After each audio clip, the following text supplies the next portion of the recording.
When you create an Excel workbook solution, you should give it a consistent structure so you know where each data point appears in relation to each of the others. For example, let's say that you have a workbook that accepts suggestions from visitors to your store. When a user fills out the suggestion box form, the data gets transferred onto sheet 3, where you have their name, their email, and their suggestion. In this case, email is always one cell to the right of the name cell in the row, and suggestion is always 2 cells to the right of the name. The distance between 2 cells is called the offset, and you can use that offset to create VBA code that lets you read and write values efficiently. So let's take a look at how I do that in this workbook. The first occurrence of the offset property is here. Offset takes 2 arguments. The first argument tells Excel how many rows up or down it should move. That is the number 1 here. The second indicates how many columns it should move left or right. That's here, represented by the 0.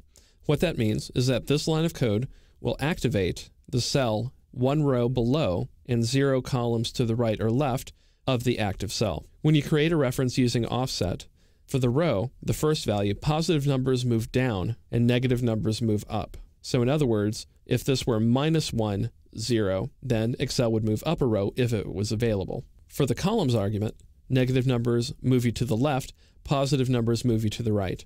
So for example, if this offset were -1, -3, then Excel would move up 1 row, again, negative value, and move to the left, again, negative value, 3, because the value would be -1, -3. You can put in the value yourself, or you can use a variable as long as it contains a whole number.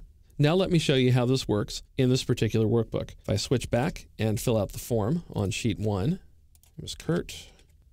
My email address is cfry@techsoc.com. That's one of my many.